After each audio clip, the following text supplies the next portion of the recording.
Dans le livre de la Genèse, au chapitre 2, verset 7, il est rappelé: l'Éternel Dieu forma l'homme de la poussière de la terre.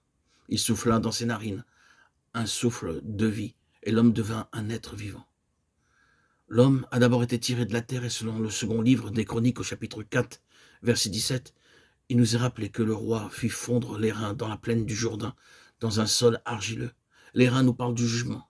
Dans le tabernacle, l'autel était d'airain. Ces terrains étaient fondus dans un sol argileux, ce qui montre que l'homme de la terre est jugé. Le corps de l'homme a été tiré de la terre. Puis Dieu a soufflé dans ses narines un souffle de vie, qui est son esprit, selon le livre de Job, chapitre 32, verset 8.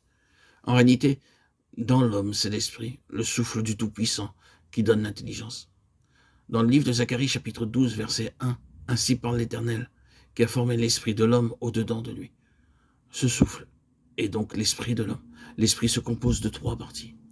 L'intuition, qui est l'intelligence spirituelle, c'est par le canal de notre intuition que nous connaîtrons les pensées de Dieu. La conscience, qui est l'organe moral de l'esprit. Et l'adoration et la communion. D'après Genèse 2,7, quand Dieu souffla ce souffle de vie, c'est alors que l'homme devint une âme vivante. L'âme est donc l'intermédiaire entre le corps et l'esprit. Si l'homme se tourne vers l'esprit, il devient spirituel. S'il se tourne vers lui-même ou vers le corps, il devient psychique ou charnel. Notre âme a 3 fonctions. L'intelligence pour apprendre à connaître, la volonté par laquelle nous faisons nos choix, les émotions et les sentiments par lesquels nous pouvons aimer ou ne pas aimer.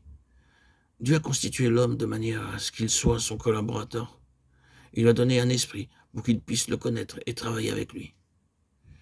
Dieu fit pousser les arbres dont les fruits étaient agréables à voir et bons à manger, et l'arbre de la vie bien en vue au milieu du jardin.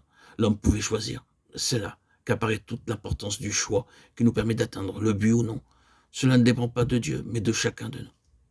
Dieu a tout prévu, mais le choix nous appartient. Notre position doit être claire et précise. Nous devons être au centre de la pensée et de la volonté de Dieu. Beaucoup de chrétiens ont échoué après avoir bien commencé parce qu'ils n'ont pas persévéré jusqu'au bout. Dieu a un dessein, une intention à l'égard de l'homme. C'est pourquoi il l'a mis à l'épreuve, alors qu'il aurait pu lui accorder la vie éternelle dès l'origine. Quand Dieu créa l'homme, il était sans défaut, mais il avait une vie naturelle, il n'était pas parfait, car le but de Dieu n'était pas encore atteint.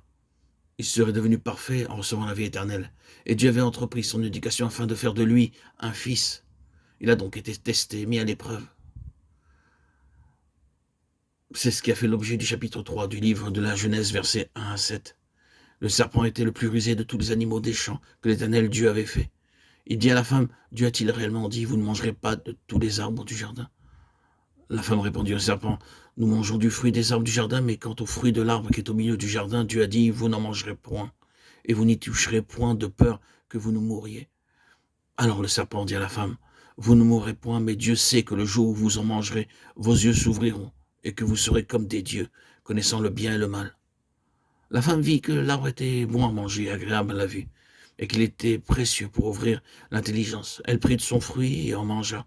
Elle en donna aussi à son mari, qui était auprès d'elle, et il en mangea.